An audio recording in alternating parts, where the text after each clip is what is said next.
Adam Lerner, and welcome to this week's Friday Flickr photo critique. This week we have a really interesting photo set from a Swedish photographer. His name is Bengt, or B-E-N-G-T, Bengt Sandberg. He lives in Sweden, and he sent me these images. I'm assuming it's a he, could be a she. These were primarily shot with film. There's a couple of digital images here, but primarily film. And, there's something really nice that struck me about this set. I mean, the way that the lighting is done, there's kind of like a cinematic feeling to a lot of these images. And I was really intrigued by some of the stuff that was sent here. So this first image was shot with a Nikon FG20 and a Nikon 28mm 2.8. So an FG20, it's a film camera from the, I guess, the mid 80s, like 84 or something like that. Had a lot of really interesting advanced features for a camera back then. It's probably a very nice camera to handle. I've never shot with one myself, but with the 28 2.8, you've got, a really nice wide camera to be using for a landscape shot. And this looks like this was shot right into the sun, thus the long shadow right where Bengt was standing. You've got some really interesting detail, with the grasses over here. And, there's something I like about this. There's something really stark. I like the asymmetrical tree. I like the fact that like this little bit of land is over here. Almost like this got lopped off and fell over there. It's kind of a cool landscape shot. I would have actually liked to have seen this shot in landscape orientation, although I don't mind landscape shot as portraits. So anyway, moving on. This next shot here was shot with a Canon 5D Mark II and a Petri 50mm 1.8 shot at 1.8.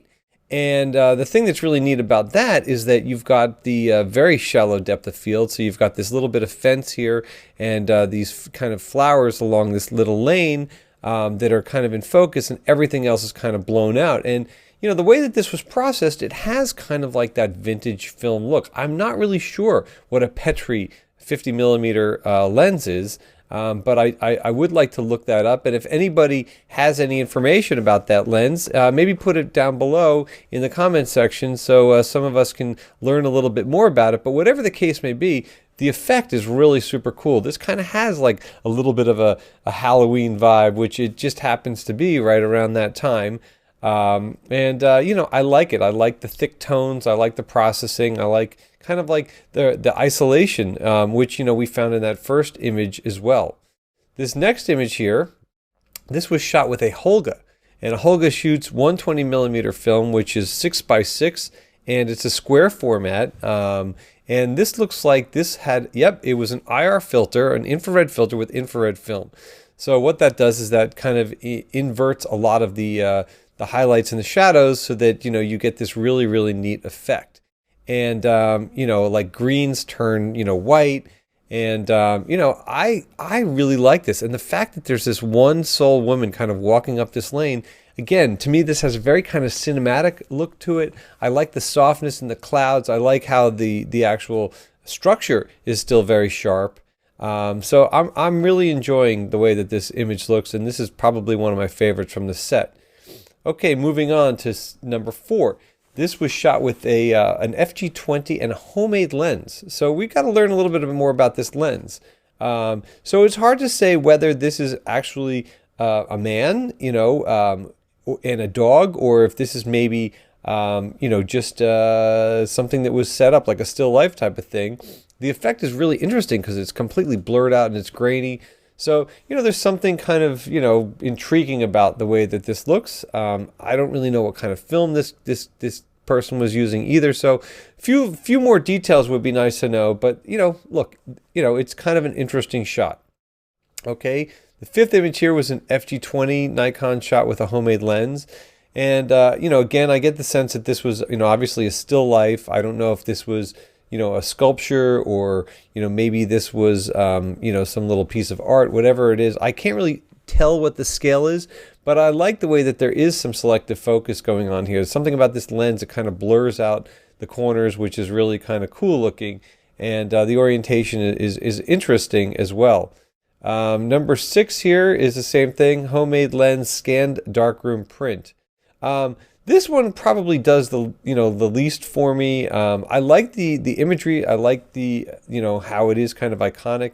Again, in this case, I think that if this was shot more in a horizontal or square format, a lot of the top heaviness, I'm not it's not really doing that much for me. But it's still interesting, and the fact that this person is using a homemade lens, that's pretty cool.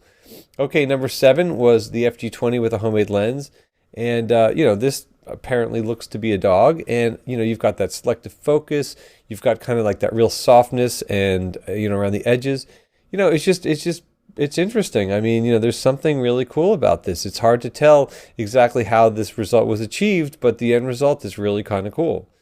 Okay, the 8th image here is a 5D Mark II with a homemade lens. And, the thing is that initially you don't really get the scale of this, but when you look down, you see like there's this roadway that kind of curves around the, whatever this landmass is here, the reflection in the water. There's something really, really special about this. So what this photographer has done is they've taken, a very high-end digital camera with a very, very good sensor, and they've put, a modified homemade type of lens in front of it to get a really interesting and unusual effect. This is something that requires a fairly good bit of trial and error and some skill, and I think this is cool. Again, it has kind of like that eerie kind of dark vibe to it, and I think that this is cool. I really like the way that this image draws you in, and you really got to take a moment or two to really understand the scale of what's going on over here. Okay, number 9, it's an FG20 with a Nikon Series 50E 50mm lens. The Nikon Series E lenses were kind of like the cheaper version. They were not Nikkor lenses. They were more like affordable, if you want to call that. Doesn't mean that there's anything wrong with them. They tend to be a little bit smaller, a little bit lighter, and you can pick them up fairly inexpensively. This looks to be a long exposure, night exposure, and I really like it. I like the fact that you still get details up in here. Again, this is a landscape shot in a portrait mode. I think in this case it works because of the tall trees. Again, we've got some more of that kind of like religious iconography here. We've got, something a little bit eerie, something a little bit desolate. So, there's something cool about the fact that this photographer has really stuck with a theme and, the black and whites, the graininess, all of these things. So it's nice to see somebody, that is really kind of exemplifying a point of view. Final image I'm going to guess is an infrared, and we'll see here FG20 with a Nikon 28 2.8 and an infrared filter. Now, I think that this image, maybe is my least favorite from the group. I think it works in the sense that the tones are really cool and that all the green leaves and the green grasses turn white. I mean, that's what you want an infrared filter to do. You really want that drama to happen. I just think that this could have been framed a little bit differently. It's a little bit off skew like this. I don't know. I'm not really drawn into any one thing about it. I think texturally it's interesting, and that's about it. This photographer did not have or does not use Flickr, so they posted these images, I guess as attachments in their email, which I don't really recommend. I much prefer Flickr from a number of different reasons. Number one, from a sharing point of view, that way that we can get you guys and to look at those images, to see the EXIF information, and to connect socially online, because there's this really strong component about that. But at the same time, I like this photographer's set because there was a definitive point of view, there's consistency, and there's some really interesting techniques that are going on here by using modified equipment. So that's it for now. If you want to submit your 10 best, please send your Flickr or your 500 pics set of your 10 best images and email them to adamlernerphoto@gmail.com. That's it for now, and we'll see you soon.